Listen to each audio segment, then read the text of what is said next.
भव्य आत्माओं की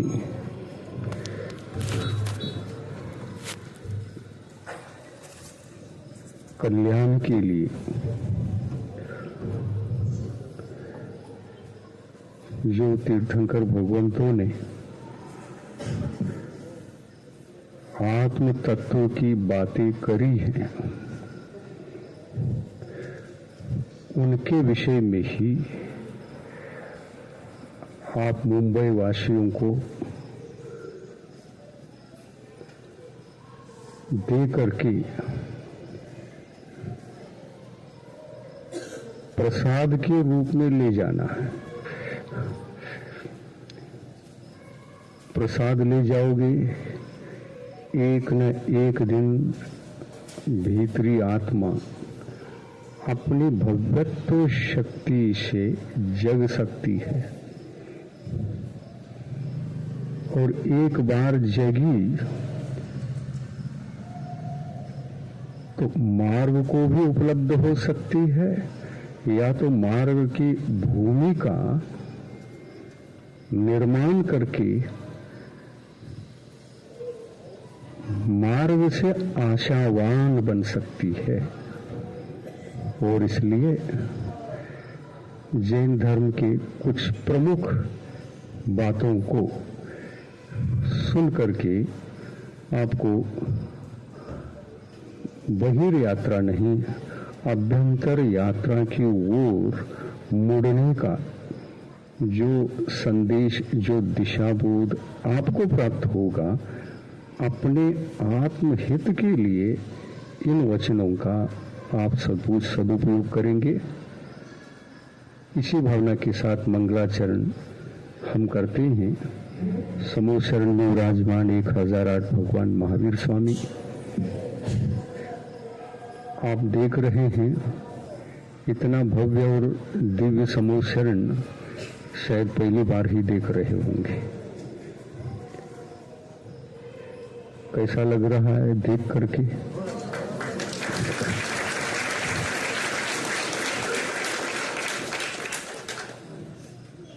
जैसा साक्षात भगवान महावीर की समूह शरण की सभा में पहुंच गए हो, ऐसा लग रहा है। इतना भी आभास इस पंचम काल में भव्य जीवों को देखने को मिले, और अंतरंग आत्मा में भगवान महावीर का समोशरण ऐसा ही होता होगा। एक अंदाज, एक नमूना हमको सुनने को भी मिले, देखने को भी मिले, और जिसको देखने से संतुष्टि मिले, आत्मा आनंदित हो जाए। मैं कहता हूं इसको देख करके सभी लोग प्रभावित भी होंगे। यदि मुंबई में लगाना चाहे तो जगह ही नहीं वहां। मुंबई कंजेस्टेड सिटी है, इतनी बड़ी जगह तो पूरी सिटी में कहीं भी नहीं मिलेगी। क्या मिलेगी? मिलेगी? हाँ, हमको तो पता नहीं, हम भी मुंबई घूम करके आए हैं। हाँ, अच्छा,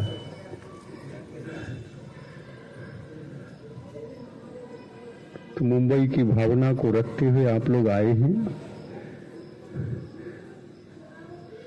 योग जब आएगा तो सानिध्य भी मिलेगा, लेकिन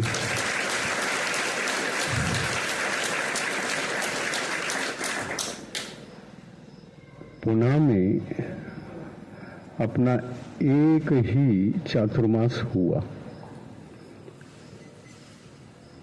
फिर बाद में वीतराग मार्ग पर ठोस कदम से उठाने वालों की संख्या दिन दुगनी रात चौगुनी ऐसी बढ़ती गई कि वहां पर वीतराग मंदिरों का निर्माण होने लगा।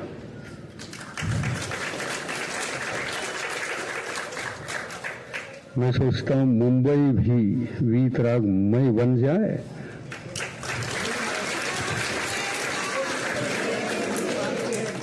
तो इससे बढ़कर के तो धर्म की प्रभावना धरती पर और कोई नहीं है। जैन धर्म एक वीतराग धर्म है और इस वीतराग धर्म को समझकर यदि अपनी आत्मा को उस पर अग्रसर करेंगे तो कल्याण ही कल्याण है।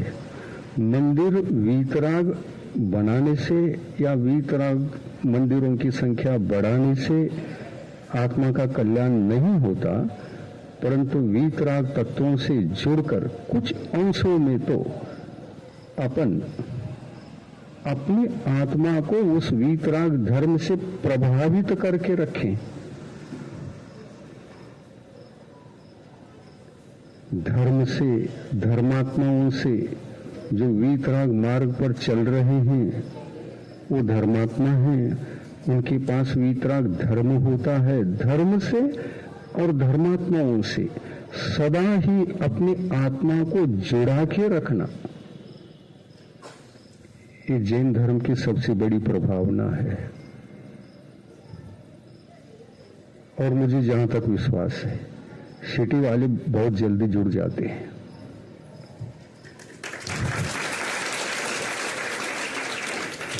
मैं बहुत सालों तक सिटियों में जाने का, नहीं जाने का ही मन बना करके बैठा था, पुनः जाने वाला नहीं था।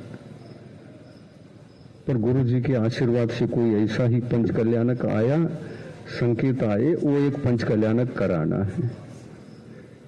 जब जाकर के पुणे का अवलोकन किया, वहां के लोगों की मानसिक परिस्थितियां देखी, धर्म के प्रति, वीतराग सिद्धांतों को सुनने के प्रति जो आस्था देखी, वो आस्था मैं कल्पना भी नहीं कर सकता था कि ये क्षणिक है या स्थायी है। लेकिन अभी तो समझ में आ रहा है, एक जहां हम पहली बार पंच कल्याणक हेतु पुणे गए थे वो चांदनी चौक था। जानते चांदनी चौक को? वहां एक मंदिर बना, अक्षय सागर महाराज का वहां चातुर्मास था। उनके साथ साथ 2 महाराज आपको मिलेंगे ऐसा गुरु जी का आशीर्वाद हुआ। मेरा कोल्हापुर में चातुर्मास रहा, उनका पुणे में चातुर्मास रहा, मानिक बाग में। और उसके बाद चातुर्मास के पहले से ही उस चांदनी चौक के मंदिर को, जहां सराग मंदिर बनने जा रहा था, कमेटी के लोग जुड़े और सराग वीतराग दोनों का फर्क समझ गए। और फर्क समझने के उपरांत अंतरंग भावनाओं से गदगद होकर अब हम लोगों का भाग्य नसीब खुल गया है। अब महाराज को ले जाएंगे तो पहली बार ये घटना घटेगी, जो पुणे में एक भी वीतराग मंदिर नहीं था, वहां एक वीतराग मंदिर कमेटी वालों ने बना के ही दिखा दिया। जैन धर्म वीतरागी सद्गुणों की, वीतरागी धर्मात्माओं की और वीतराग धर्म की उपासना करने का संदेश देता है।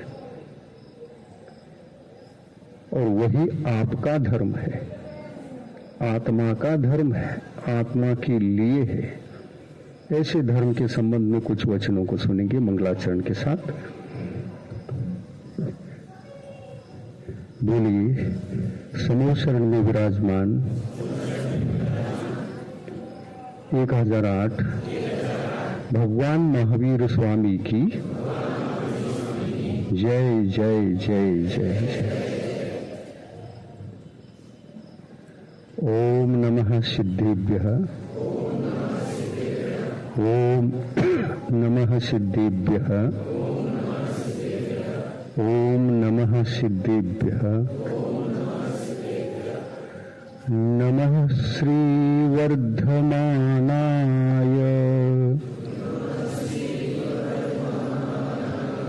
निर्धूताय यद्भूतकलिलात्मने सालोकानां त्रिलोकानां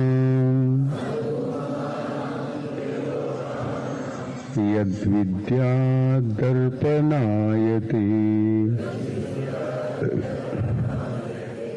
यद्विद्यादर्पणायते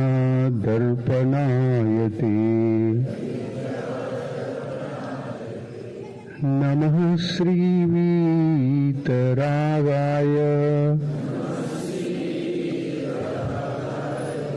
सर्वज्ञाय नमोस्तुते हितोपदेशिने तुभ्यं नमोस्तु परमात्मने नमोस्तु परमात्मने। पंच परमिष्टि भगवंतों की अहिंसा परमो धर्म की संत शिरोमणि आचार्य गुरुवर श्री विद्यासागर जी महाराज की, आचार्य प्रवर श्री समय सागर जी महाराज की,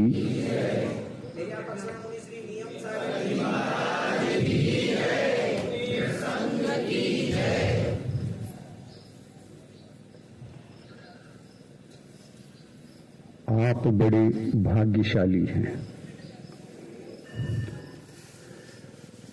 और इस मायने में बड़े भाग्यशाली कि आपको तीन लोक में जो चार गतियां हैं,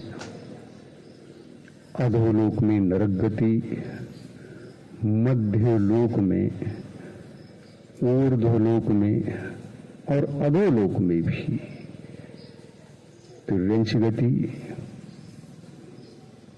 और देवगति, जिसका अस्तित्व मध्यलोक भी है तो ऊर्ध्वलोक भी है। इन तीनों लोक में जो आप जन्मे हैं, किस गति में जन्मे हैं खबर है? मनुष्य गति में जन्मे हैं।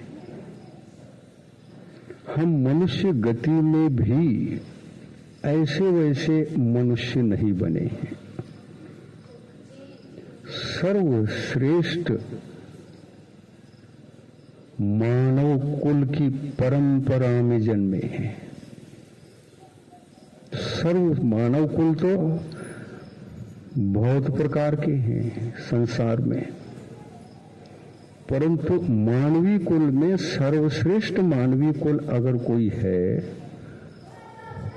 तो इन्हीं महापुरुषों का इस धरती पर जो संदेश मिला है वो अनादि से मिला है। जैन परंपरा में आप सबको पता है 24 तीर्थंकर हुए हैं, पर मुझे ये पता नहीं कि आप 24 ही तीर्थंकर हुए हैं इतना ही मानते हैं या और भी तीर्थंकर हुए हैं ये भी समझते हैं, मानते हैं। यदि आपको इतना पता है कि 24 तीर्थंकर हमारी परंपरा में, कुल परंपरा में हुए हैं, तो ये अधूरा ज्ञान होगा। तीर्थंकरों का भी होने का अंत ही नहीं है।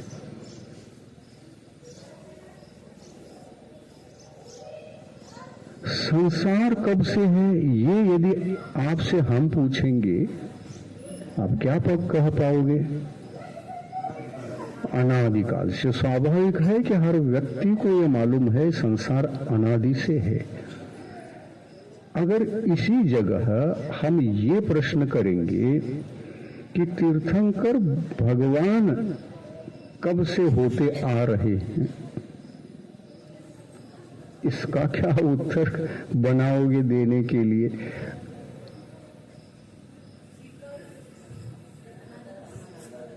अनादि कहोगी कि नहीं कहोगे, इतना पूछ रहे हैं हम। अनादि है ना?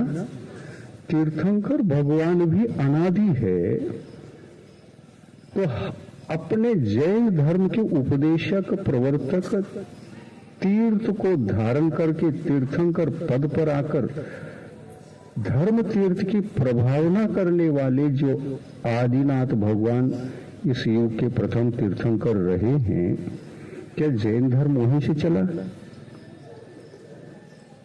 वहीं से शुरू हुआ था? नहीं।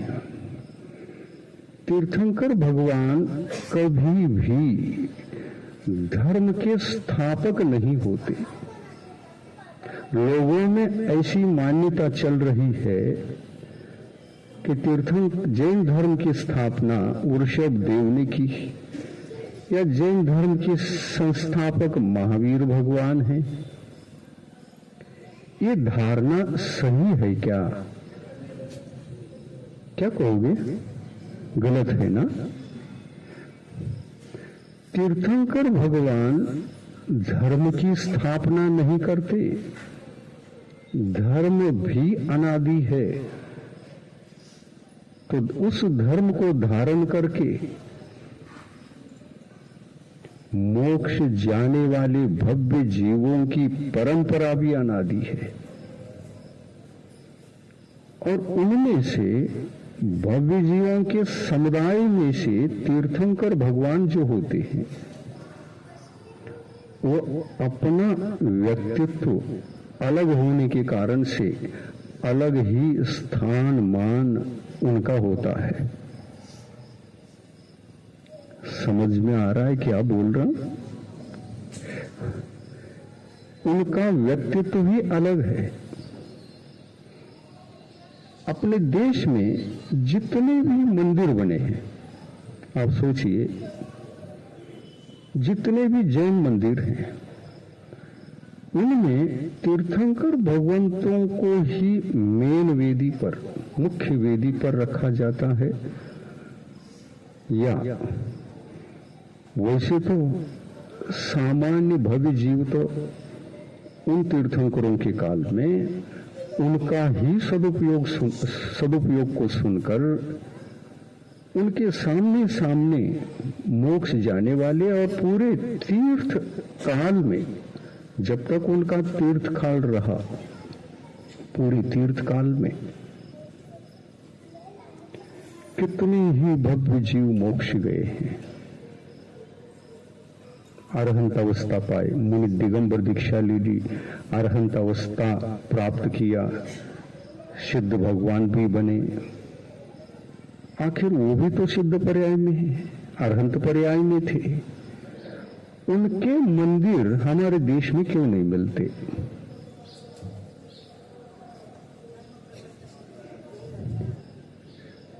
वे धर्म प्रवर्तक नहीं कहलाए।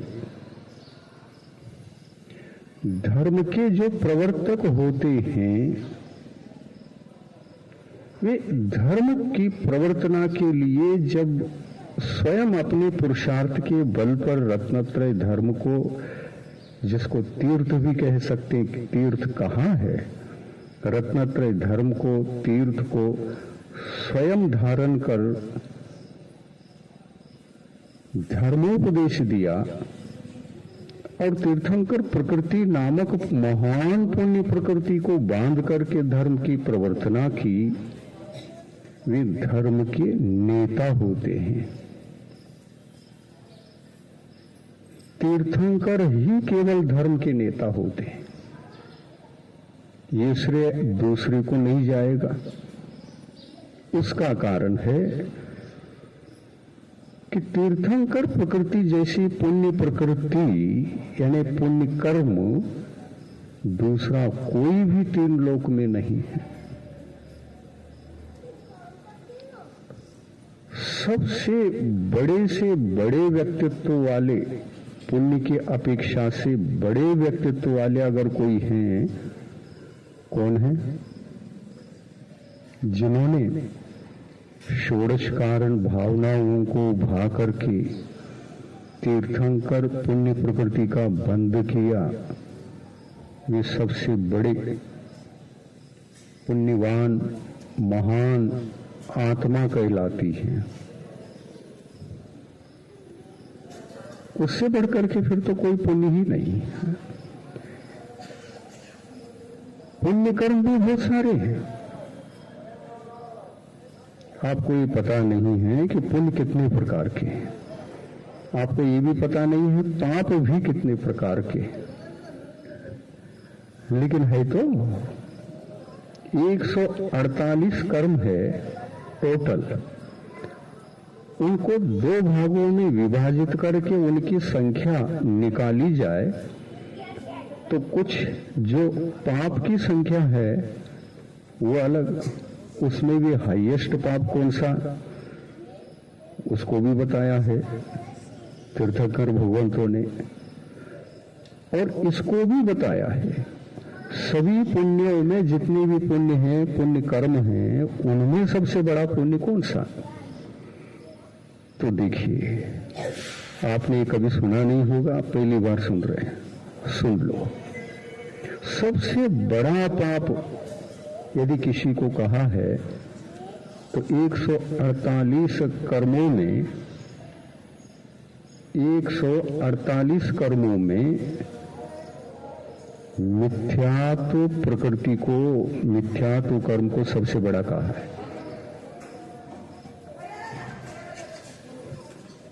ये यहां पर कौन बातें कर रहे हैं? खड़े होकर संभालो उनको। मिथ्यात्व कर्म जैसा पाप कर्म, शक्तिशाली कर्म कोई नहीं है, क्योंकि मिथ्यात्व का दूसरा नाम अनंत है। वह मिथ्यात्व कर्म पाप कर्म है और उस पाप कर्म का नाम अनंत है। अगर ये पाप कर्म किसी जीवात्मा के पास न हो, आपके पास भी न हो, तो आप अनंत काल तक संसार में भ्रमण करने वाले नहीं कहलाएंगे। ये आपकी ही आत्मा की बातें मैं सुना रहा हूं। अगर आप सजग होकर के सुन रहे हैं तब तो ठीक, आप सजग नहीं हैं, यहां से जाएगा। ठीक है, ये सब बातें तो आत्मा की हैं। आत्मा को उपेक्षित करके धर्म करोगे क्या? आत्मा को उपेक्षित करके धर्म करोगे तो भगवान कहते हैं आपका धर्म करना वो सब नाटक के रूप में रह जाएगा। आपका जीवन ही अटक जाएगा संसार में, अनंत संसार का पीछे करेगा और आत्मा बाहर नहीं निकल पाएगी। आप सोचिए, धर्म सच्चा होना चाहिए कि नहीं? हम कर भी रहे हैं तो सच्चा हो या नकली हो? सच्चा हो। तो सच्चा धर्म कैसा होता है? क्या अनंत संसार को बढ़ाने वाला होता है? ऐसा कुछ उसका लक्षण हो सकता है? नहीं है ना। धर्म सच्चा है तो हमको दीर्घ संसारी, अनंत संसारी नहीं बनाता है ना।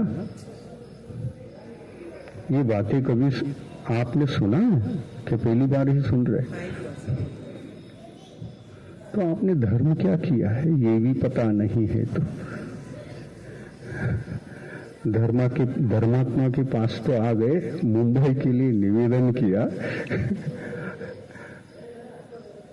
और जिंदगी के बहुभाग दिन निकल चुके हैं।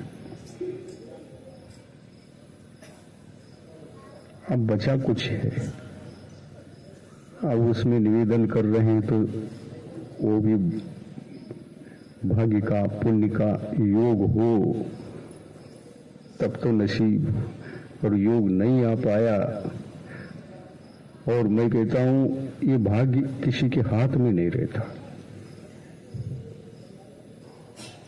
मेरे पास भी मेरे हाथ में उसको रख नहीं सकता।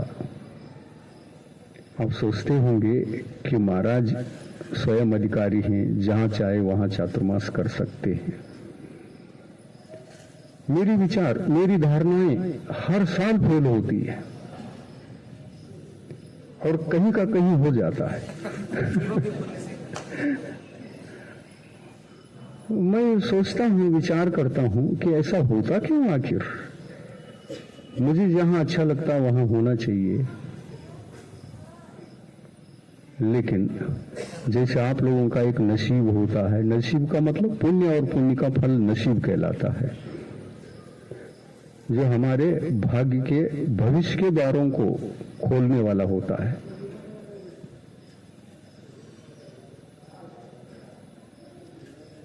जैसे आपका नसीब होता है,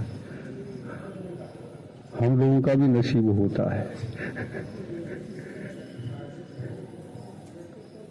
और मेरा जो नसीब होता है मेरे अनुसार नहीं चलता, वो आपके अनुसार चल पड़ता है। और ये परिस्थिति साधु संतों के पीछे ही है ऐसा नहीं है। ये परिस्थिति अरहंत भगवंतों के साथ में भी है। उनका नसीब उनके हाथ में नहीं है, वो स्वयं कहते हैं। सही है, सही है कि नहीं? कैसा लगता है? और भगवान तो बड़े होते हैं, तीर्थंकर होते हैं। तीर्थंकर जैसी पुण्य प्रकृति, उनका नसीब उनके साथ में, उनके हाथ में होना चाहिए, नहीं है। मैं कितना भी बड़ा पुण्य कर्म को बांध करके आया हूं और तीर्थंकर बन करके दिव्य ध्वनि भी खिला रहा हूं, तो ये दिव्य ध्वनि अगली बार कहां खिलेगी ये मेरे नसीब में नहीं है। ये वो जो सभा में बैठकर सुनते हैं उनके नसीब में होता है।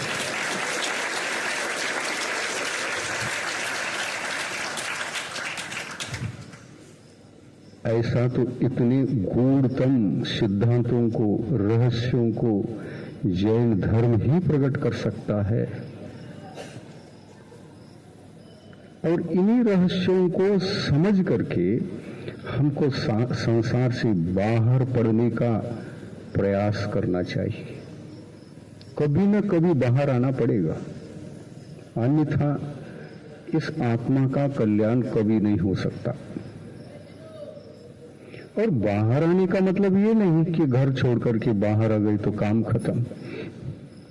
नहीं, आप घर छोड़ो, परिग्रह छोड़ो, धन संपत्ति वैभव छोड़ो, सब छोड़ो, लेकिन एक उद्देश्य बनाकर छोड़ रहे हो, तब तो गंतव्य पर आप पहुंच सकते हैं। उसके पीछे कोई उद्देश्य नहीं है।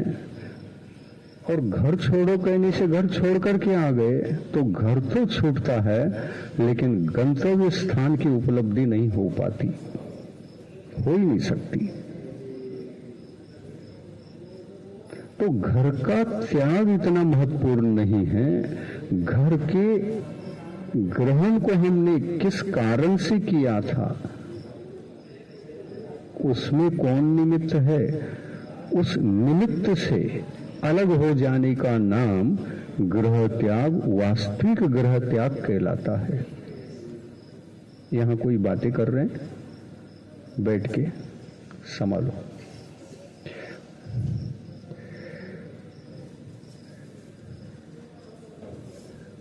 ग्रह त्याग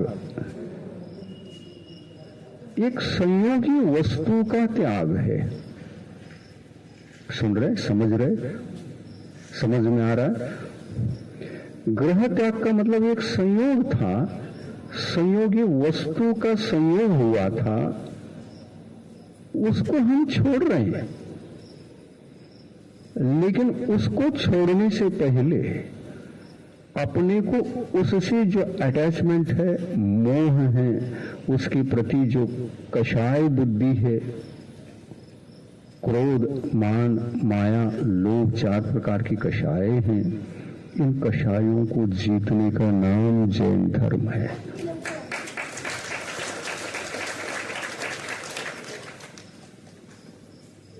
जीतना क्या है? जीतने के लिए बाहर कुछ भी नहीं है। उनसे तो केवल मुख मोड़ा जाता है।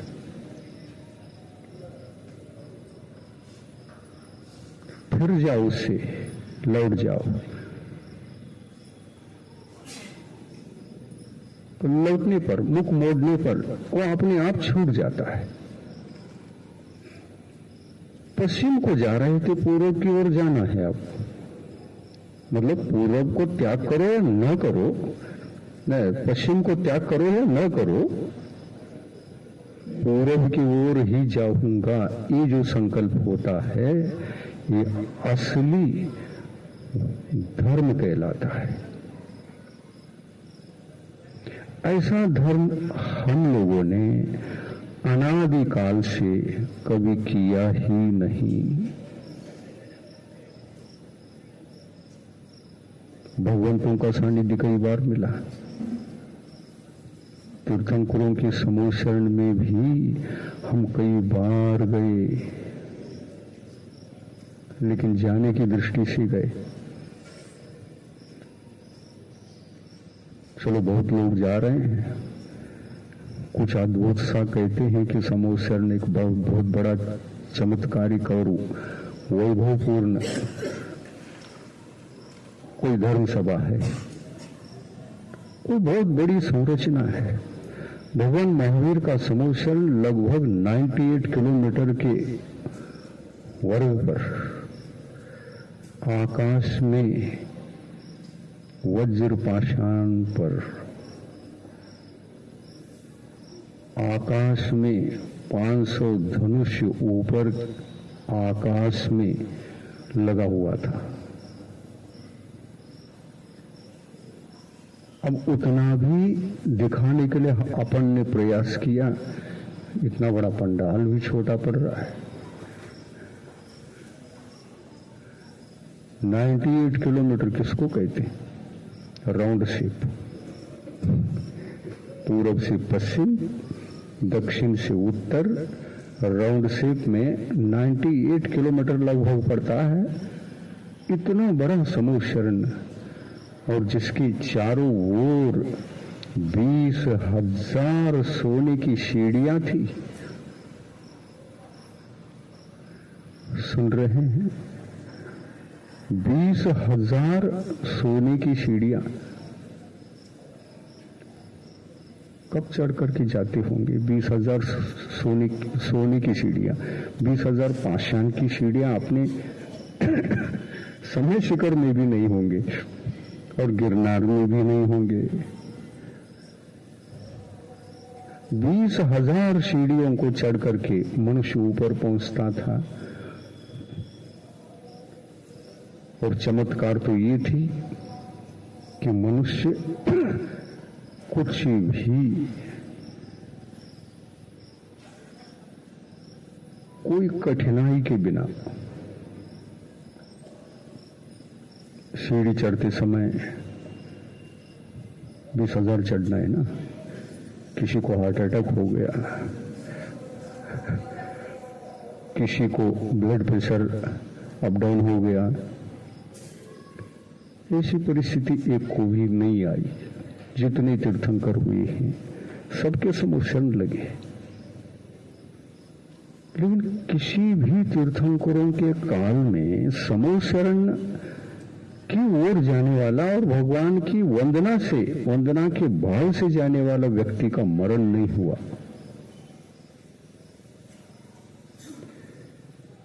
न समूह शरण के भीतर किसी का मरण होता है और न ही भगवान के दर्शन के भाव से जाने वाला व्यक्ति समूह शरण के उस सोने की 20,000 सीढ़ियों में से प्रथम सीढ़ी पर अगर पांव रखा, तुमको मरण संभव नहीं है जब तक आप लौट के नहीं आओगे नीचे। ऐसा कुछ चमत्कार होता है। वो चमत्कार एक प्रकार से आपका नसीब भी कहलाता है। आप लोग कहते हैं एक बार वंदे जो कोई, बोलते हो ना? सोचो क्या बोलते आप? एक बार वंदे जो कोई, ताही नरक पशु गति नहीं हुई। जो शुक्र जी की एक बार वंदना करता है वो तिरंच गति और नरक गति से बचता है, गलती से भी नरक नहीं जाता। कहते हो ना? तो समय शिखर में इतना बड़ा अतिशय है, तो साक्षात भगवान महावीर के या 24 तीर्थंकरों में से किसी एक तीर्थंकर के समूह शरण में आप प्रवेश करोगे, क्या वहां मरण आदि अशुभ घटनाएं आपके लिए संभव है? नहीं, मरण हो ही नहीं सकता। समूह शरण में प्रवेश करके भगवान के सभा में बैठने के बाद तो आपको तो भूख भी नहीं लग सकती। भूख ही नहीं, नींद भी नहीं आएगी। यहां तो नींद आ रही कई लोगों को।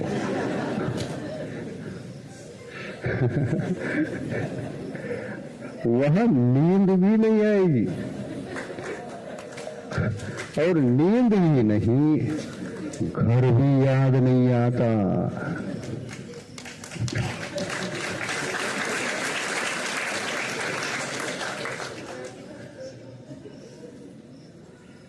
ये अतिशय है।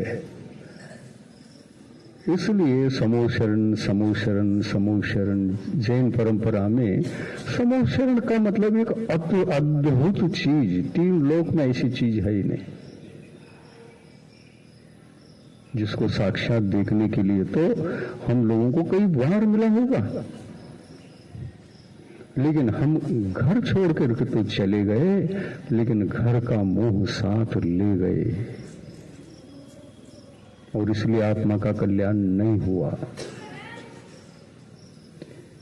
असल में जैन धर्म के सिद्धांत के अनुसार छोड़ने योग्य यदि कोई चीज है तो आप घर को कहोगे, या घर के प्रति आत्मा जो अपने मोह भाव से जुड़ा होता है उस मोह को कहोगे? मोह को ही कहना पड़ेगा ना। घर को छोड़ना नहीं पड़ता है। देखिए, आप मुंबई से आए, यहां तक आए, आखिर घर तो अपने आप छोटा होगा ना, कि उसको भी कहीं बैग में ले आए। नहीं, घर को ला ही नहीं सकते और आता भी नहीं। हम कहीं यात्रा कर रहे हैं तो घर नहीं आएगा, और महायात्रा भी कर रहे हैं तो घर नहीं आने वाला है। लेकिन जो आता है असल में वो बहुत बड़ा घर है हमारा, और वही हमको रुला रहा है, वही हमको 84 लाख योनियों में जन्म मरण के चक्र में डालकर सुखी दुखी कर रहा है। असली घर कौन सा है?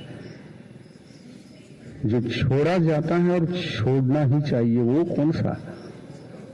तो मोह का घर। आत्मा जब तक मोह के घर में बैठा है, उसको छोड़कर बाहर नहीं आता है, तब तक अपने जीवन में और आचार विचारों में जैन धर्म उतरेगा नहीं।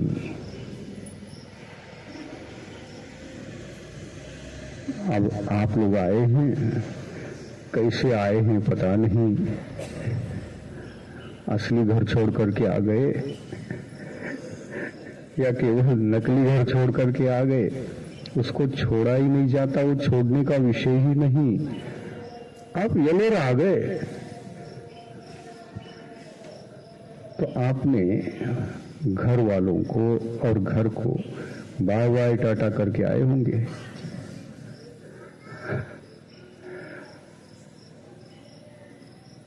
और तीर्थंकर भगवान ऐसे कभी नहीं जाते कहीं,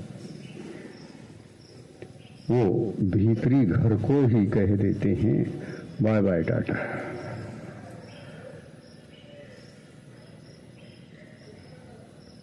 हम भी निकले और आचार्य से के सानिध्य में गए, तो कौन सा घर छोड़ करके गए, असली या नकली? असली। उसको ही छोड़ने का नाम केवल यानी केवल वही जैन धर्म है। जैन धर्म को जानिए, क्या है जैन धर्म। और आप तो जैनी हैं। असल में आप जैनी हैं तो घर में रह रहे हो या घर के बाहर हो, असली घर के प्रति तो मोह भाव रहना ही नहीं चाहिए।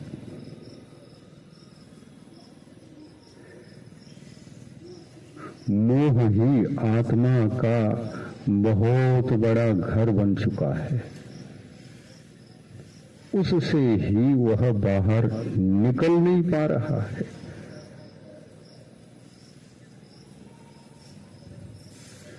पांव भी बाहर नहीं रख रहा है, बताइए आप।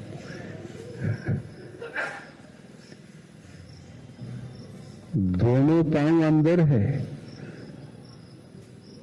और एक तो पांव निकालो कहने से निकलता ही नहीं, ऐसा कहते। कई लोग कहते हैं महाराज आप जैसे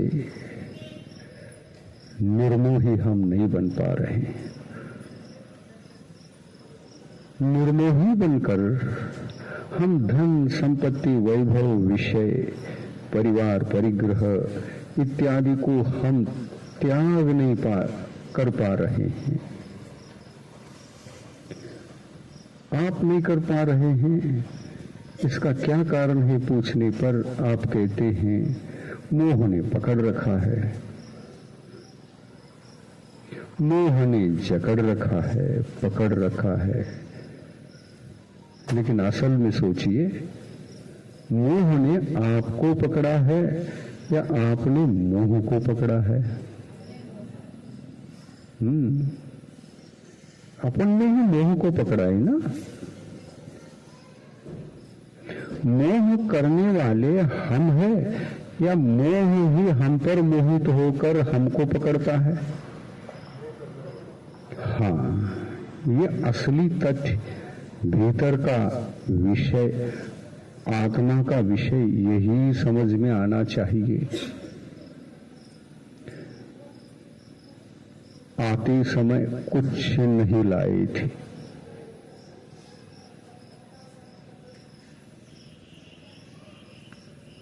अब बांध बूंद कर तैयारी के साथ बैठो। मरण के काल में मैं ये सब जो बांध के रखा है वहां आवश्यक है, ले जाने वाला हूं। सोना चांदी जो भी कमाया है, जिस पर मोह था, बाह्य पदार्थ थे, सब इकट्ठा करके एक बैग बना के गांठ बना के रख दो और गांठ लगा के बैठो, मेरे पास ही रहने दो, ये ले जाने वाला हूं।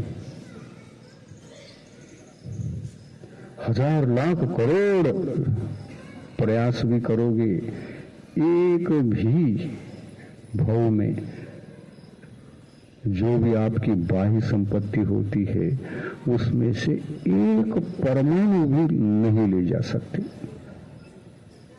क्या जा सकते हैं? आता है क्या?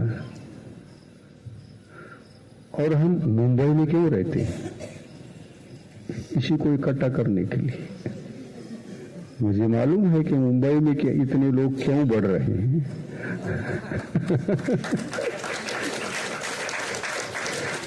मैं 92 में मुंबई गया था ऊपरगांव में चातुर्मास था, महाराष्ट्र में। चातुर्मास के बाद हमने सोचा कि मुंबई में बहुत जैन समाज है, ऐसा सुना था।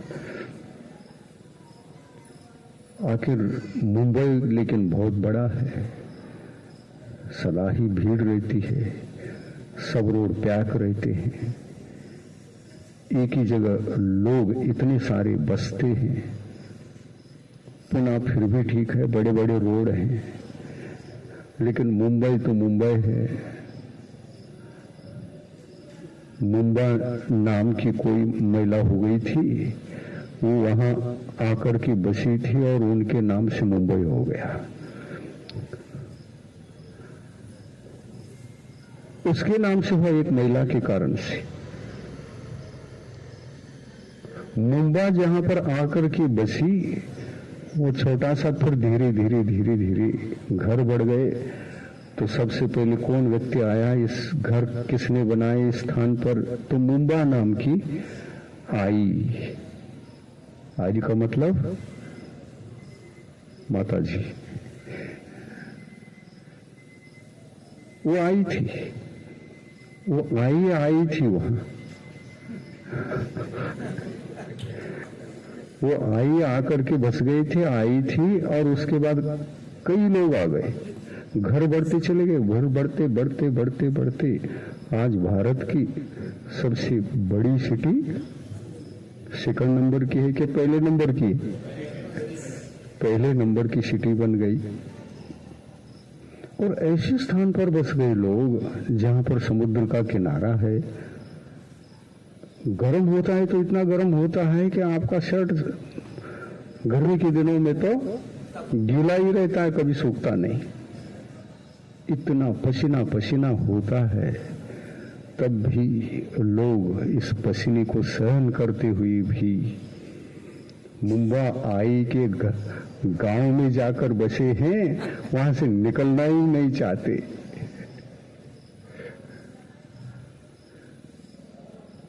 क्या है वहां?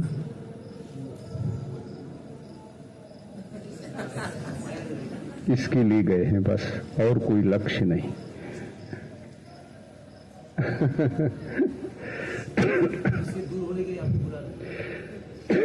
इससे दूर हो जाओगे, मुंबई आई पकड़ के रखिए तुमको।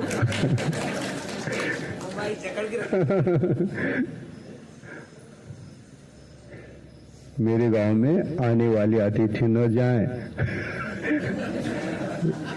ये मुंबई कहेगी।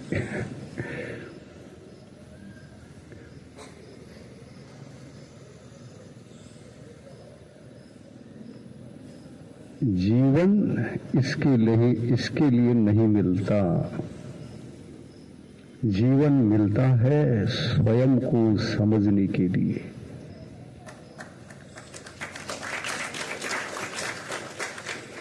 हम पर को समझना चाहते हैं,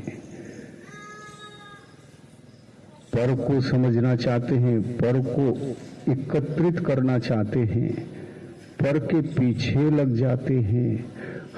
जो पर के पीछे लगता है वो इसके पीछे रहता है, खुद के पीछे खुद नहीं रहता। खुद से मुख मोड़ करके दूर से दूर कोई भी स्थान हो वहां जाकर बसना है और पर को संग्रह करना है। ये पर है या आत्मा है? क्या है ये? पर है या आत्मा है? पर है। तो पर को पर जानो, पर को पर जानो, स्व को स्व जानो। पर से मुख मोड़ने पर स्व की ओर आना होता है और स्व से मुख मोड़ने पर की ओर जाना होता है।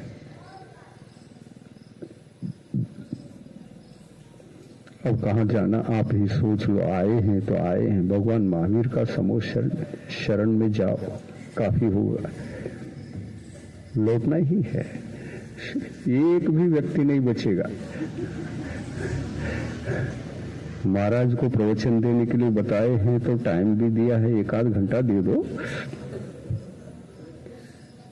मैं कहता हूं 1 घंटे के प्रवचन में तो सारा सारा सारा सार आ गया। आया कि नहीं आया अभी तक? जैन धर्म समझ में आ गया कि नहीं? स्व के पीछे पड़ना ही जैन धर्म है, पर के पीछे पड़ना जैन धर्म नहीं है। कितना चाहिए जीवन जीने के लिए? उतना ही कमा लो। धर्म, अर्थ धर्म का साधन बनना चाहिए।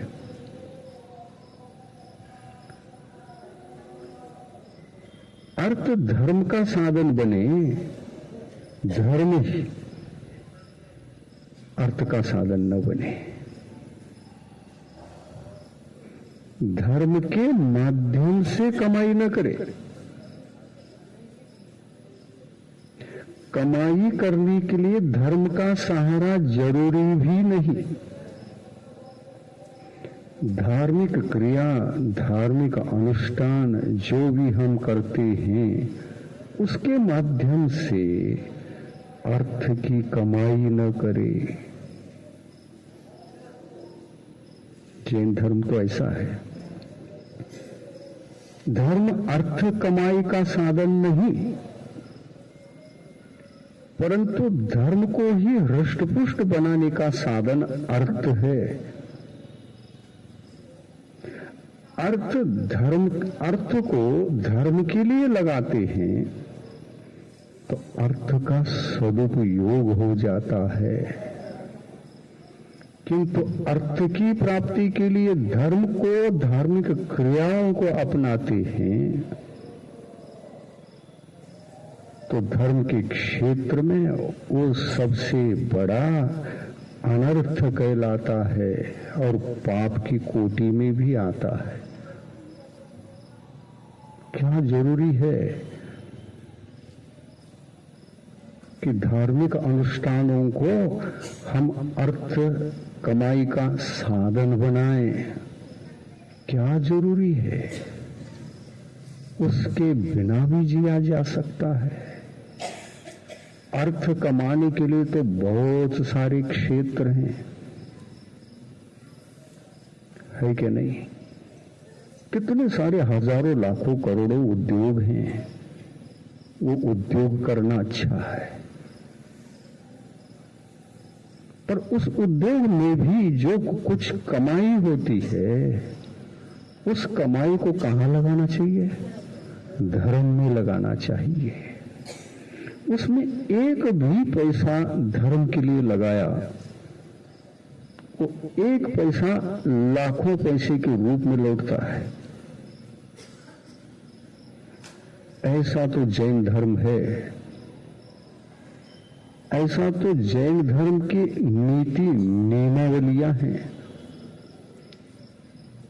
और इन नीति नियमावली के अनुसार हम जी पाए तब तो ये जीवन की सफलता है, और नहीं जी पाए तो जीवन बेकार चला जाता है, जीवन का दुरुपयोग हो जाता है। कोई जरूरी नहीं छोटी सी दुकान खोलो, जितना भी अर्थ आए, लेकिन इतनी निश्चित बात है कि आप कैसे भी, कितनी भी दरिद्र अवस्था में हो, आप अपने पुरुषार्थ के द्वारा अर्थ कमाने के लिए बैठ ही जाओगे, कमा सकते हो, क्योंकि आपकी आत्मा में ये शक्ति है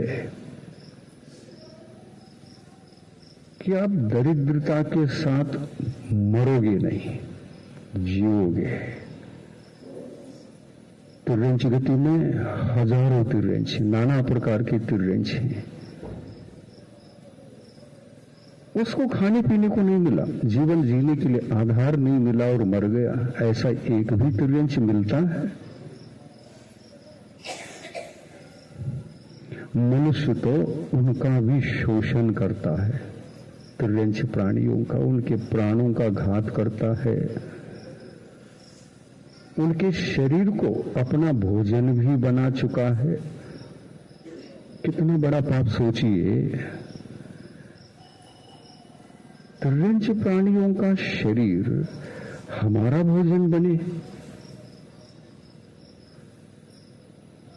तो कभी ऐसा भी सोचिए, मेरा शरीर किसी का भोजन बने।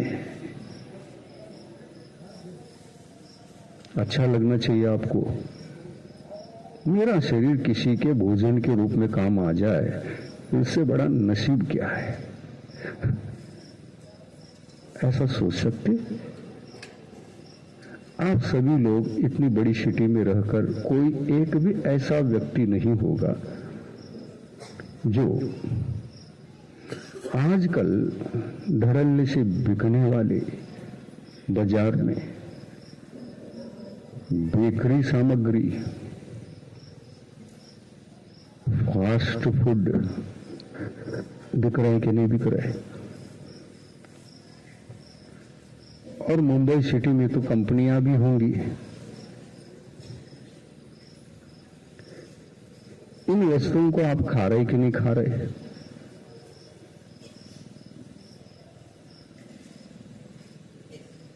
चॉकलेट, बिस्किट,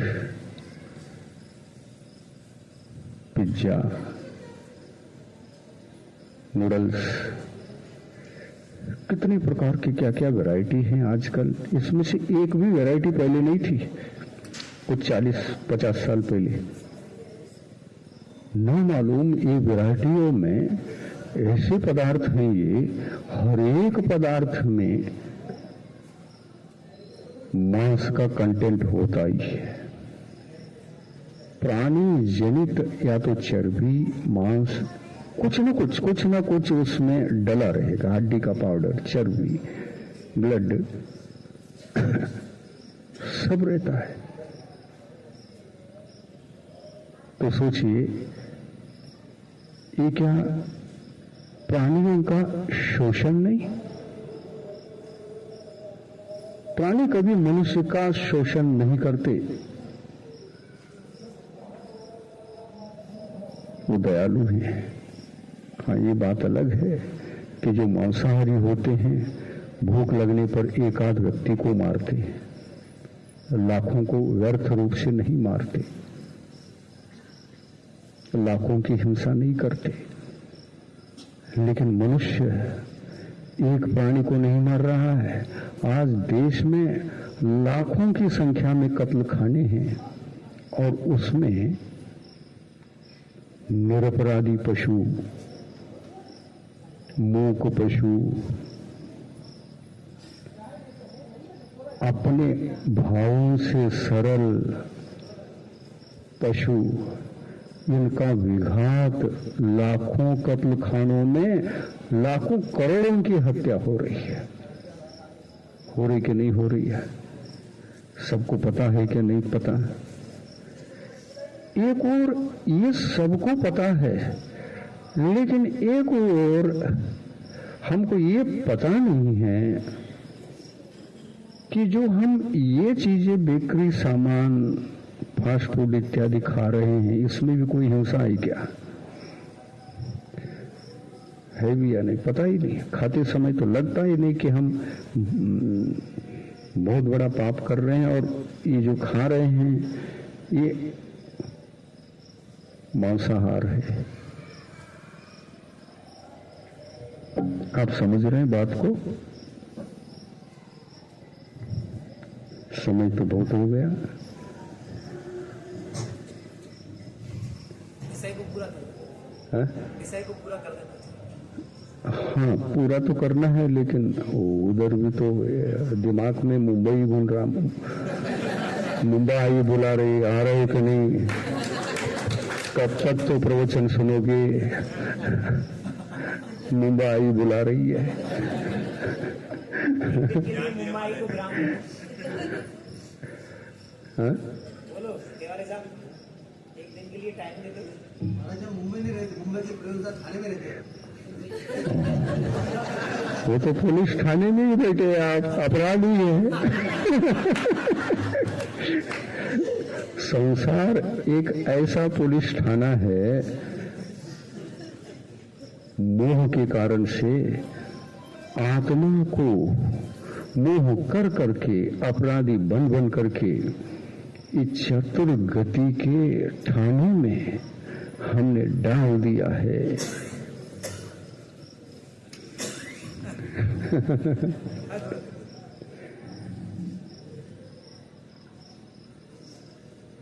और ठाने से भी इतना प्यार हो गया है कि हम पुनः पुनः ढानी में ही जाना चाहते। क्या वहां फैसिलिटी है क्या आपको?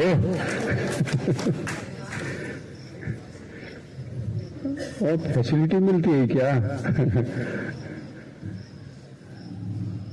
देखिए, हम लोगों का जीवन, आप लोगों का जीवन जमीन आसमान का फर्क है।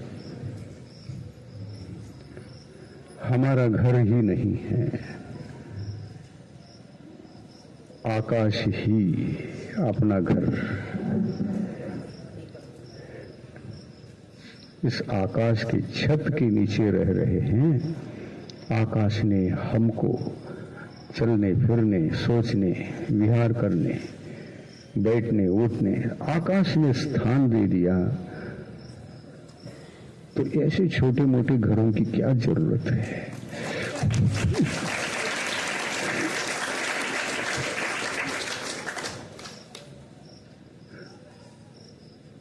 हमको तो जैन धर्म समझ में आ गया, लेकिन चिंता की बात ये है कि मुंबई बुला रही है और मुंबई घूम रही है। हमारा 4 तो बज गया, 4:30 बज गया। हमको कब छोड़ोगे अब?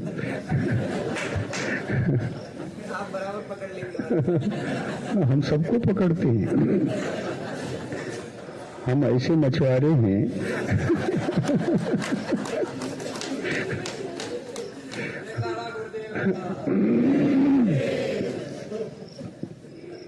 हम इनको जाल में फंसा लेते, पकड़ ही लेते हैं। तुम कितनी तेजी से भी भागो, आगे जाल बिछा के रखते हैं।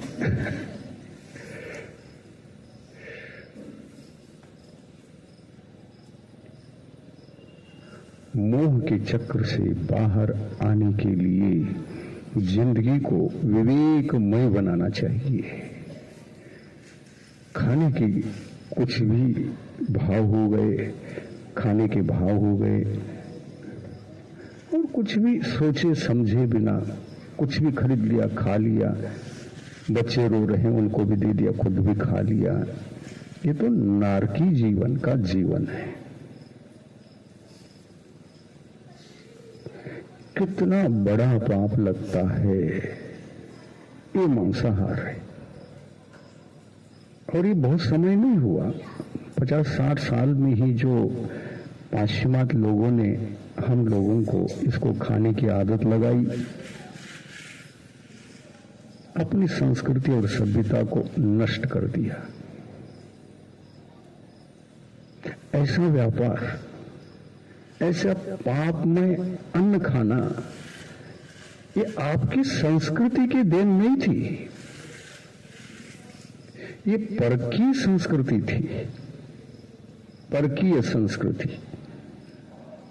और उन्होंने जो आदत लगाई, और अभी भी आपको नहीं छोड़ रहे हैं, जाल बिछा रहे, जाल को विस्तृत कर रहे हैं। वो जानते थे ये पक्के शाकाहारी हैं, इनकी संस्कृति में हिंसा नाम की कोई चीज नहीं है, तो इनको कैसे फंसाया जाए। तो उन्होंने ऐसा वैसा नहीं, ये पकड़ में नहीं आएंगे।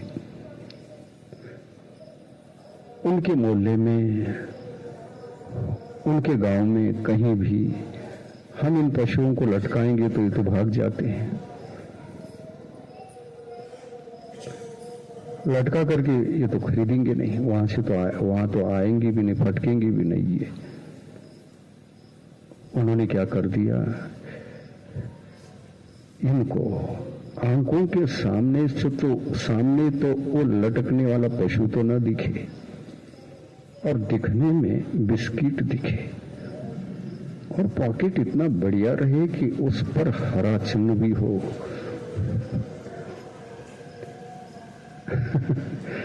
दिखने में बढ़िया पॉकेट दिखे, उसमें खोलते ही सुगंध फैले गमगम, और निकालते ही भाव आ जाए चाय में डुबो के खाना है मुझे। कोई ब्रेड खाता है, कोई बिस्किट खाता है, सब खा रहे हैं। और विशेष बात यह है कि जैन भी खा रहे हैं। जहां आचार्य श्री का विहार 50 साल तक होया बुंदेलखंड में, 50 साल के संस्कार तो इतने महान संस्कार आने चाहिए थे, वहां भी हमने देखा शादी में फास्ट फूड के पॉकेट ला करके बांट रहे हैं। फास्ट फूड के पॉकेट ला करके बांट रहे हैं। गुरु जी से क्या सीखा? और बाहर से देखें तो गौशालाएं खुल रही है, गांव गांव में गौशाला है। कत्ल खाने जाती हुई गाड़ी को पकड़ करके सारी गायों को बचाएंगे।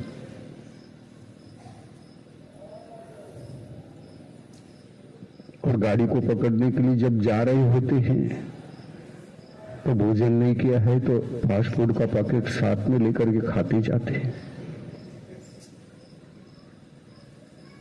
मनुष्य विवेक में जीवन नहीं जी रहा है आज।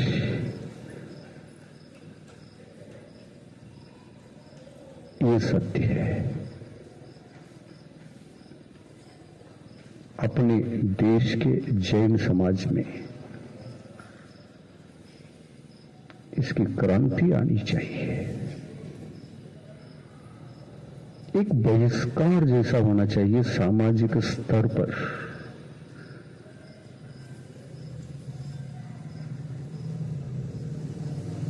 फास्ट फूड, मांसाहार, जहरीला आहार, धर्म का नाश, संस्कृति का नाश, सभ्यता का नाश और सद्गति का नाश, दुर्गति का प्रवेश इस फूड के माध्यम से है। आप लिख करके रखिए, अगर आप ये चीजें खा रहे हैं, अपने बच्चों को खिला रहे हैं, मजबूरी वश भी खा रहे हैं, मजबूरी वश भी खिला रहे हैं, हमारा बच्चा वहां पढ़ता है, यहां पढ़ता है, ये छोड़ना संभव नहीं, आप खा रहे हैं, खिला रहे हैं, अनुमोद न कर रहे हैं, तो तुम्हारे बच्चे को और आपको नरक का टिकट तो मिल चुका है। अब जाना शेष है। रिजर्वेशन तो कर ही लिया। क्या आप रिजर्वेशन करना चाहेंगे ऐसा? आप जैन हैं। इस देश में अहिंसा के प्रति निष्ठावान तो जैन होता है, क्योंकि उनका धर्म ही अहिंसा परमो धर्म है कि नहीं? आपका धर्म कौन सा? धर्म का परिचय क्या ये पूछेंगे, अहिंसा कहोगे कि हिंसा कहोगे? आज बाजार में इतनी अप्रभावना अपने समाज से हो रही है। ये जैन लोग तो पहले खाते नहीं थे, अब ये भी खाने लगे तो हम भूखे रहने लगे। मांस की महंगाई और बढ़ गई, हमको कम मिलता है, खरीदने को पैसा भी नहीं रहता अपने पास। ये लोग खाने लगे। बातें होती है कि नहीं होती है? होती है ना? तो ये क्या अपने जैन समाज के माध्यम से अपने ही धर्म का विघात नहीं, अप्रभावना नहीं? थोड़ा सोचिए, आप सिटी में रहते हैं, थोड़ा सा विवेक का जीवन जीने लग जाए, वो नरक के रिजर्वेशन की जगह स्वर्ग को भी रिजर्वेशन आप कर सकते हैं। एक मानवीय जीवन तो जी लीजिए। मानव धर्म है शाकाहार, जैन धर्म नहीं कह सकते इसको। जैन धर्म का बेस है आधार है, सहारा है। जो जैन होता है कुल परंपरा में, उसका कुल का आचार ही है, कुल का आचार विचार ही मूलतः शाकाहार है। और इसलिए आप रत्नगढ़ श्रावकाचार पढ़ते होंगे, कभी पढ़ा होगा, सुना भी होगा। श्रावक के 8 मूल गुण होते हैं। क्या ये पता है आपको 8 मूल गुण कौन कौन से हैं? बताइए कौन कौन से हैं? हाँ, 5 अनुव्रत के रूप में स्थूल हिंसा का त्याग, स्थूल झूठ का त्याग, स्थूल असत्य का त्याग, आचौर्य का त्याग, चोरी का त्याग और कुशील का त्याग, स्थूल स्थूल स्थूल परिग्रह का त्याग।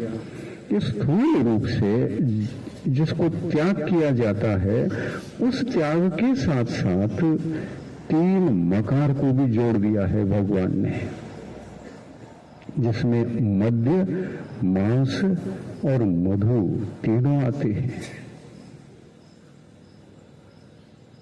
स्थूल हिंसा का मतलब मांसाहार, सबसे बड़ी हिंसा। हम अपना आज समाज में, अपने समाज में हम देखते हैं, जिन लोगों का आलू प्याज का त्याग है, रात्रि को भोजन नहीं करते, वो भी फास्ट फूड खा रहे हैं।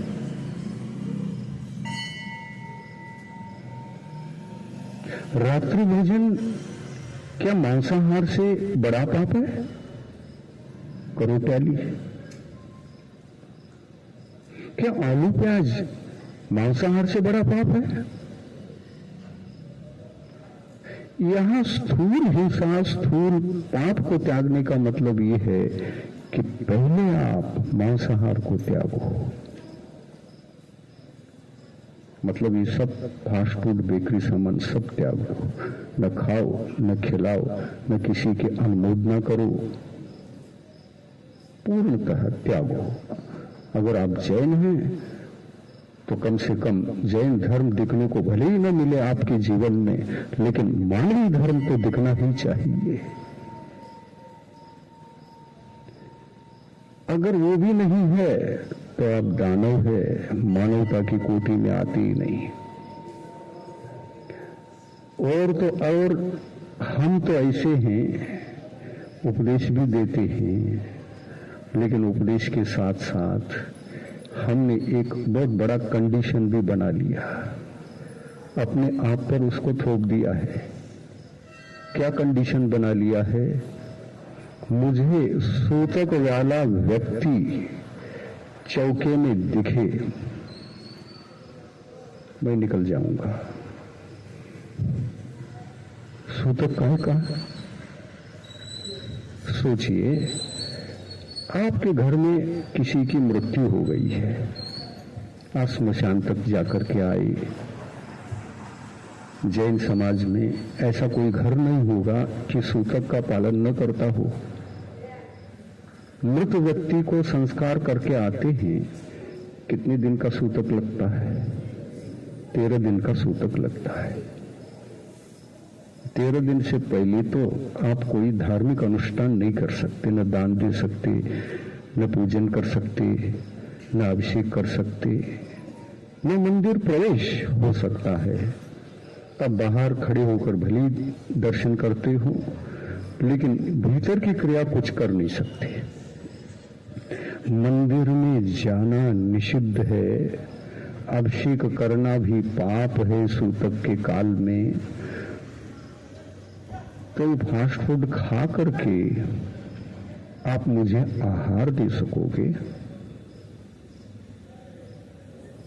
मैंने बुंदेलखंड में भी देखा, ये सब खा रहे हैं और अभिषेक कर रहे हैं।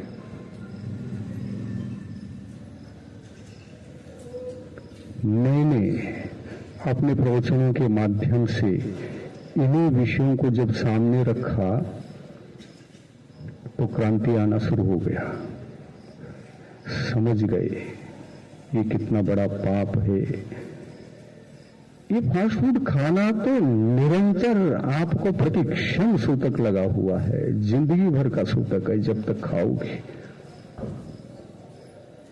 जिंदगी भर का सूतक है। आप कभी धर्म करने के पात्र ही नहीं हो सकते।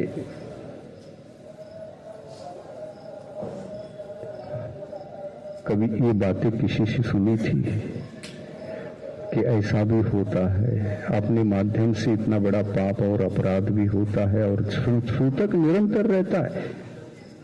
कभी सोचा था, चिंतन में आया था? जो आपको विचार में नहीं आता वहां से मुझे विचार होना करना आवश्यक होता है और शुरू कर देते हम। और ये उपदेश जब तक मैं वहां रहा, विदिशा में चातुर्मास हुआ, ऐसा एक भी घर नहीं रहा जिन्होंने मुझे आहार दिया। उस घर के सभी लोग शाकाहारी बन गए। इससे तो जैन धर्म नहीं हुआ, इससे तो जैन धर्म की प्रभावना नहीं हुई, लेकिन एक आदर्श मानवीय जीवन, मानव धर्म उनके जीवन में आने से एक आदर्श मानव मात्र बना। जैन धर्म तो जैन धर्म, मोह को कम करने से जैन धर्म हमारे जीवन में आता है। मोह सबसे बड़ा पाप है। हम कुछ भी खा रहे हैं, मन माने एंजॉय कर रहे हैं, प्रमादी बने हैं। आजकल महिलाएं तो इतनी प्रमादी बन गई, घर में खाना भी बनाना छोड़ दिया। कहीं भी बाहर निकलो, लटकते हुए पॉकेट मिलेंगे, खाओ। कदम कदम पर होटल हैं, ढाबे हैं, चले जाओ। ये जीवन का सबसे बड़ा प्रमाद है। और क्या इससे आप जैन कहलाओगे? जैनत्व की एक कोई रेखा भी दिखाई देगी? जहां मानवीय धर्म की ये हत्या हो गई अपने माध्यम से, वहां जैन धर्म का निशान भी नहीं रहेगा कहीं से कहीं तक। मैं कह रहा हूं, केवल मंदिर जाने से धर्मात्मा आप नहीं कहलाते। विवेकमय जीवन जीने का नाम जैनत्व है। खाने पीने में भी आप सावधान हो गए, जागृत हो गए, तो मानवीय धर्म तो आएगा। उसके पश्चात ही जैन धर्म की प्रथम सीढ़ी पर कदम रख सकोगे।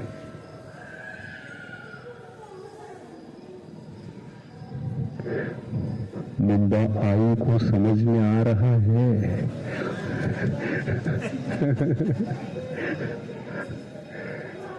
आई असं नको, नका करू।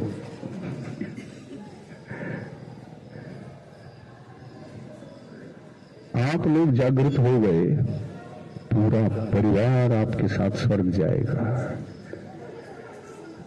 पूरा ही अपने घर का बागडोर अगर किसी के हाथ में होता है तो महिलाओं के हाथ में होता है।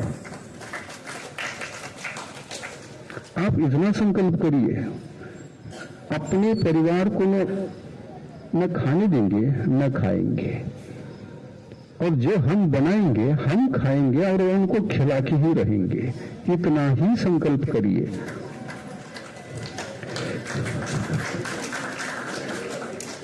पूरे जैन समाज में, पूरे देश में एक अलौकिक क्रांति होगी और पूर्ण जैन समाज जब साकारमय बनेगा तो इसका प्रभाव अजैनों में जाएगा। जैन झंडा जैनों के हाथ में होता है, ध्यान रखो। अहिंसा परमो धर्म है। किस धर्म का नाम? जैन धर्म का नाम है कि अजैनों के नाम है? आप इतना विवेक में, शाकाहार में, दया में, करुणा में जीवन जीते हैं। सबसे बड़ा धर्म है, इस सबसे बड़ा मानवीयता है। मानव धर्म जीवित दिखता है जैनों में, और इसलिए आप जैन नाम से पहचाने जाते हैं। लेकिन असल में जैन धर्म से पूछो, क्या इतना कार्य करने से, शाकाहारी बनने से मैं जैन होता हूं?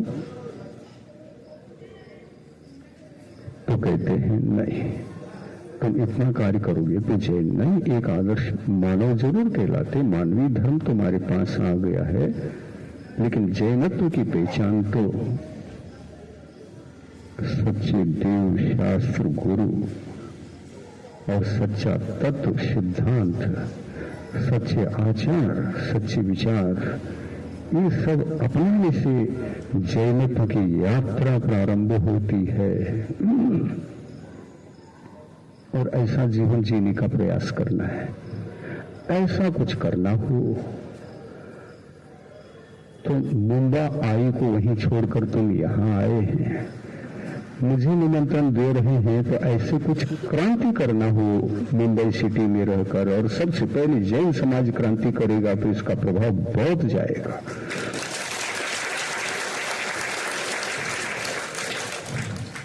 और ऐसा कुछ आप क्रांति खड़े करेंगे तो मुंबई बुलाएगी, तो मैं भी जाऊंगा उसके पास।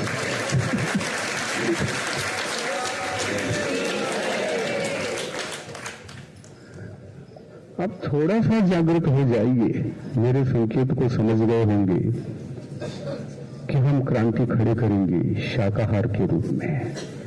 अपने परिवार को नरक से बचाकर, तिरंज गति से बचाकर, दुर्गतियों से बचाकर, सदगति का टिकट खरीद करके हमारे परिवार के हर एक बालक के हाथ में, शिशु के हाथ में और पति के हाथ में, परिवार के बांधव मित्र आदि के हाथ में हम ये अहिंसा का झंडा थमा देंगे। और इस तरह से पहले तो हम मानवीय धर्म को सुरक्षित रखेंगे, इसके पश्चात फिर जैन धर्म की ओर कदम बढ़ाएंगे। जैन धर्म उसी के लिए है जिसके पास मानवीय धर्म जीवित है, और ऐसा मानवीय धर्म, अकेला मानवीय धर्म, आदर्श मानवता का जीवन जैन धर्म नहीं। जैन धर्म कुछ और बात है, दूसरी सीढ़ी है। प्रथम सीढ़ी का नाम आदर्श मानव धर्म, शाकाहार से जीना, व्यसन से बचना। हम संगति में, दुस्संगति में पढ़ करके एंजॉय करने के लिए उनके साथ चले जाते हैं, तो मानव धर्म का हनन होता है, मानवीय धर्म टूट जाता है वहां।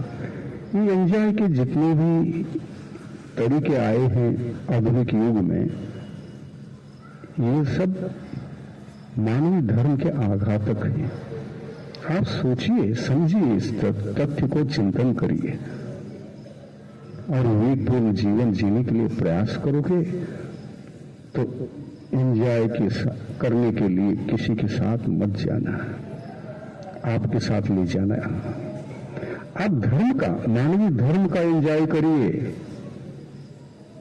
वो हनन का एंजॉय कर रहे हैं। थोड़ा सा विवेकमय जीवन बना लोगे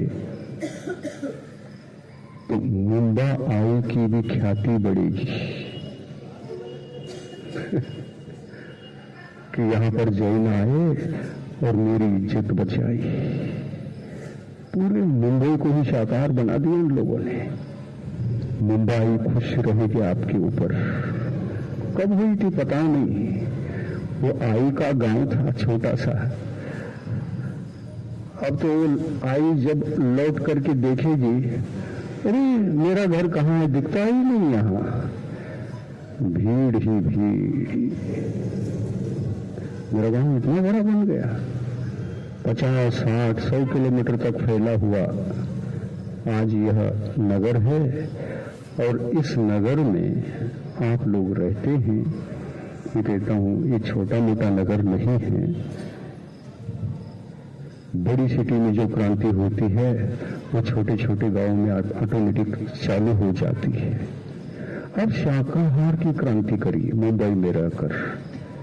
अगर सिटी बदल गए तो गांव तो बदलेंगे ही बदलेंगे। और इस भावना से मैं ज्यादा समय न लेते हुए, 5 तो बज ही गया, 10 मिनट कम है, ज्यादा समय न लेते हुए मैं इतना ही कहूंगा, इस दिशा में सबको कदम बढ़ाना है। पहले अपने को आदर्श मानवीय धर्म को थमाना है, सुरक्षित रखना है, फिर जैन धर्म की ओर, जैन तत्वों की ओर, आत्म तत्वों की ओर बढ़ते हुए जैन धर्म की आराधना करना है और परम कल्याण करना है, परमात्मा बनना है। जैन धर्म परमात्मा बनने का मार्ग है। आत्मा को परमात्मा यदि आप बन सकते हैं तो अहिंसामय जैन धर्म से बन सकते हैं। अहिंसा के 2 रूप हैं, बाह्य रूप जिसको मानवीय धर्म कहते हैं और अंतरंग रूप जिसको आत्मा को परमात्मा बनने का सन्मार्ग कहते हैं, जिसमें कषायों का त्याग होता है। कषाय क्रोध, मान, माया, लोभ, 4 ही कषाय हैं। ये आत्मा का हनन करते हैं, आत्मा को दुख देते हैं, आत्मा की हिंसा करते हैं, दुख देते हैं, पीड़ा में जीने लगता है आत्मा कषाय के वजह से। और इन कषायों को छोड़ने से हम अंतरंग मानवीय धर्म को जीने लगते हैं, आत्मिक धर्म को जीने लगते हैं। मानवीय धर्म 2 तरह का समझिए, आप भी मनुष्य हैं और एक अज्ञानी मनुष्य भी मनुष्य है। वो शाकाहारी बन जाए तो बाह्य मानवीय धर्म पहले उनके पास आता है। कषायों को समझ करके कषायों को भी, बड़ी बड़ी कषाएं जिनको महावीर भगवान ने मूल गुण प्रकट होते हैं ऐसा कहा, बड़ी कषाएं, बड़ी आशाएं। आशा क्या है? मुझे वहां जाना है, ढाबे में जाना है, वो खाना, ये खाना है, उनके साथ जाना है, एंजॉय करना है। इन विचारों से जब हम किसी ढाबे में चले जाते हैं हमारा मानवीय धर्म नष्ट होता है। जैन धर्म को तो पता ही नहीं कहां छोड़ करके चले आए। मानवीय धर्म नष्ट होता है और ये जो जीवन शैली है ये पाश्चिमात्यों की है, ये भारतीय जीवन शैली नहीं है। भारतीय जीवन शैली तो शाकाहारमय है, आदर्श मानवीय वाला है। और ऐसे संस्कार हमारे दिव्य तीर्थंकर भगवंतों ने सन्मार्ग दर्शाया है। हर प्रकार से हमारे जीवन के सुख के सन्मार्ग को दर्शा करके उसमें जीवन जीने की कला सिखाई है। अपने को इसी कला को सीखकर ऊपर उठना है। चलिए, निमंत्रण दिया है हमें आपने। मुंबा आई को ही मैं पूछ लेता हूँ, आई तुम्हारे गांव में मैं आ रहा हूँ, जरा आप भी संभालो।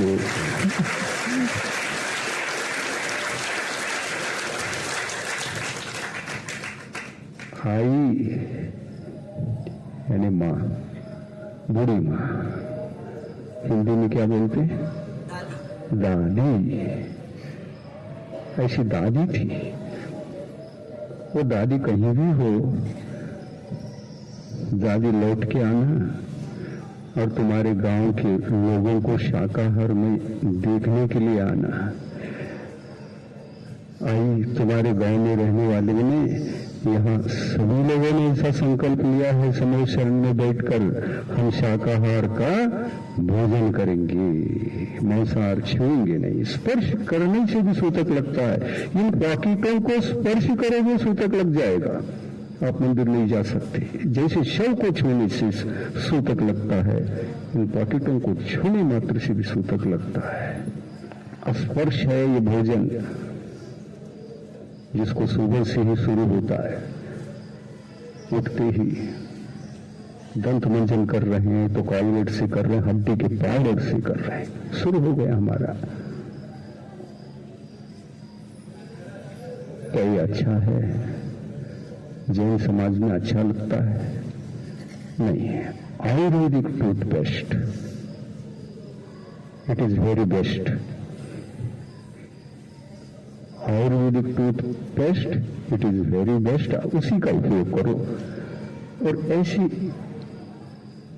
शक्ति हम में आ जाए कि हम मानव धर्म को बचा सके,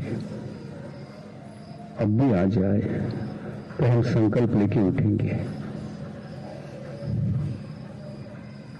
सबसे पहले तो पुरुषों से और बच्चों से पूछने से पहले महिलाओं से पूछूंगा मैं, क्योंकि सारा घर का बावड़ेर उनके हाथ में होता है। वो जो खिलाएं वो हमारा आहार है ना, वो जो खाएं वही हम लोगों का आहार। पूरा घर का सदस्य उन पर डिपेंड रहता है। तो आप लोगों को इतना ही संकल्प लेना है आज के प्रवचन में, क्योंकि मेरा समय आपने लिया है तो आपका भी समय मैं थोड़ा सा ज्यादा लेकर के कुछ तो प्रसाद बांटकर, प्रसाद खा रहे हैं क्या नहीं खा रहे हैं देखना चाहूंगा ना।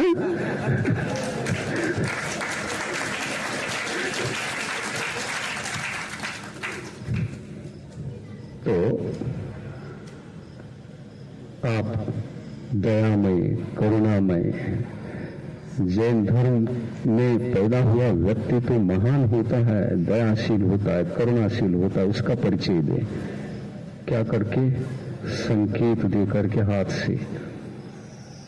भाषा समझ में आई, मुंबई आई को तो पहली भाषा समझ में आना ही चाहिए। हाथ से संकेत देते हुए मैं जानना चाहूंगा कि आप मेरे प्रवचन को कहां तक समझ पाए और क्या दया भाव जगा पाए। मैं इतना ही देखना चाहूंगा। पहले आप लोगों की बारी है, बाद में इधर।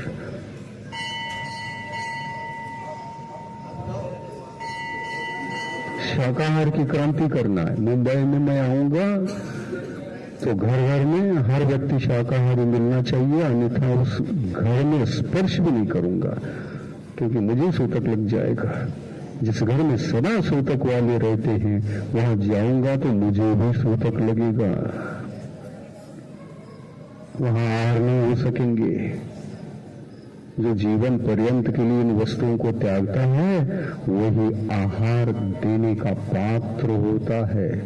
और विदिशा से लेकर अब तक एमपी में गया मैं, गुरु जी की समाधि के पश्चात तो एक ही चातुर्मास करना हुआ और आरोग्य ठीक न होने से पुनः मुंबई की तरफ ही लौटना पड़ा।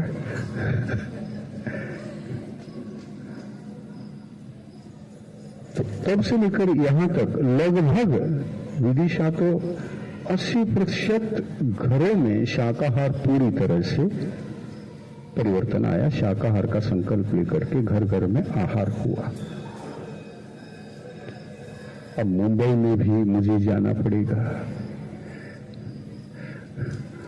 और आहार होगा तो आप लोगों के घर में होने वाला है। हम तो अन्यत्र क्यों नहीं जाते, क्योंकि वहां सूतक रहता ही है किसी न किसी प्रकार का। तो जैन समाज के घरों पर हम विश्वास करके तो आहार के लिए चले जाते हैं,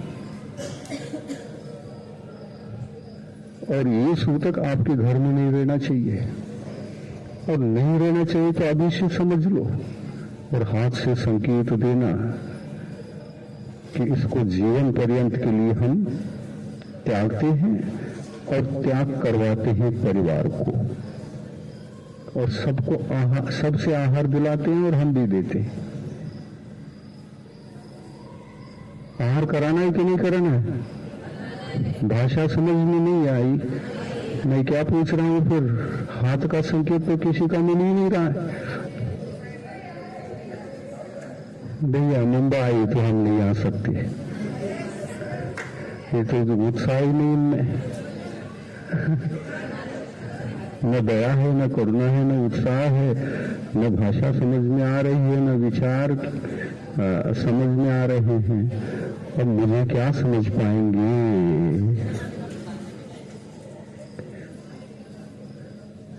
ये क्रांति के बिना कोई गुरु नहीं मिल सकता आपको, कोई गुरु नहीं मिल सकते।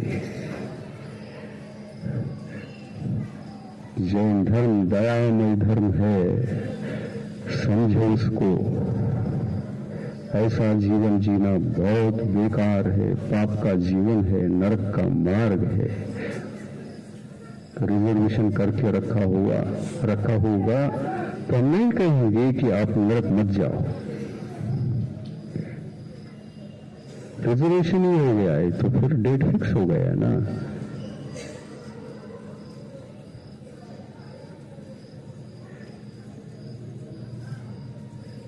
इतना विचार करना पड़ रहा है। अच्छा तो फिर उठिए, सीधा जाइए मुंबई। यहां तक क्यों आए आप लोग? आप क्या जैन हैं? क्या जैनत्व है? क्या मानवीय धर्म कहीं समझ में आ रहा है? चलो जिनवानी पढ़ो, ऐसे मुंबई वाले नहीं मानने वाले। चलो वो उठो, संकेत तो मिलने वाला नहीं है। जाओ।